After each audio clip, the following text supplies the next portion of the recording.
નમસ્કાર, આપ જોઈ રહ્યા છો નેશન પ્લસ ન્યૂઝ. હું છું આપની સાથે હેતલ ભગત.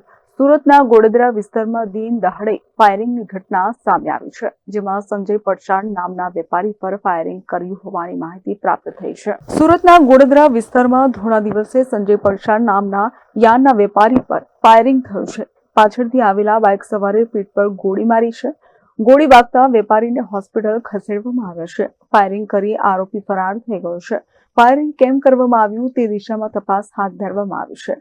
યોગી ચોક વિસ્તારમાં રહેતા સંજય પડશાળ રોજિંદા કામ માટે ઉધના તરફ બાઇક લઈને જતા હતા, ત્યારે નારાયણનગર ખાડી વિસ્તાર પાસેની અંજની નંદન બિલ્ડિંગ નજીક બાઇક પર આવેલા અજાણ્યા શખ્સે પીઠના ભાગે ગોળી ચલાવી હતી. પીઠના ભાગે ગોળી વાગતા તેઓ તરત જ પડી ગયા હતા. ત્યારબાદ તેમને તાત્કાલિક સારવાર માટે મહાવીર હોસ્પિટલ ખસેડવામાં આવ્યા હતા, જ્યાં એક્સરેમાં સ્પષ્ટ જોવા મળ્યું છે કે પીઠમાં બુલેટ ફસાઈ ગઈ છે. હાલ તેમની સ્થિતિ નાજુક હોવાનું જણાવવામાં આવી રહ્યું છે અને સર્જરી દ્વારા બુલેટ કાઢવાની પ્રક્રિયા હાથ ધરવામાં આવી છે. આ અંગેની જાણ થતાં ગોડદરા પોલીસ તુરંત જ ઘટના સ્થળે પહોંચી ગઈ હતી અને સીસીટીવી ફૂટેજ મેળવી તપાસ શરૂ કરી છે. પોલીસના જણાવ્યા અનુસાર એક શખ્સ બાઇક પર હેલ્મેટ પહેરીને ફરતો જોવા મળી રહ્યો છે, જેને હાલ મુખ્ય શંકાસ્પદ તરીકે શોધવામાં આવી રહ્યો છે. આ સમગ્ર ઘટના અંગે ડીસીપી ભગીરથ ગઢવીએ જણાવ્યું છે કે અંજની નંદન બિલ્ડિંગની નજીક ફાયરિંગની ઘટના બની છે, જ્યાં ભોગ બનનાર સંજય પડશાળ તેમના રોજિંદા કાર્યો માટે ઘરેથી નીકળીને ઉધના જઈ રહ્યા હતા, ત્યારે આ ઘટના ઘટી હતી. ગુનાની ગંભીરતાને ધ્યાનમાં રાખીને ગોડદરા પોલીસ સ્ટેશન સાથે ક્રાઇમ બ્રાન્ચે પણ તપાસ શરૂ કરી છે. આજરોજ સુરત શહેરના ગોડાદરા પોલીસ સ્ટેશન વિસ્તારમાં એક અંજની નંદન બિલ્ડિંગ બની રહી છે, એની બાજુમાં ફાયરિંગની ઘટના બની છે.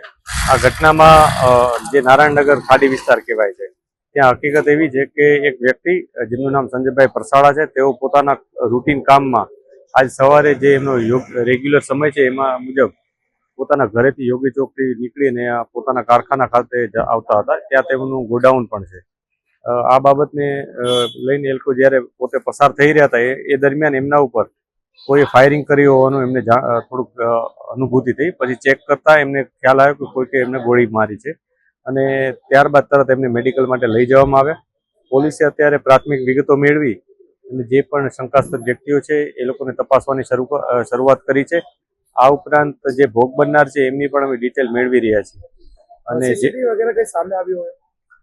અમુક સીસીટીવી અમારી સામે આવ્યા છે. અમે એના ઉપર કામ કરી રહ્યા છીએ. આ ઉપરાંત બીજી જે ઇન્ફોર્મેશન હોય અને સાથે સાથે અમારા હ્યુમન રિસોર્સ હોય એને પણ એક્ટિવેટ કર્યા છે.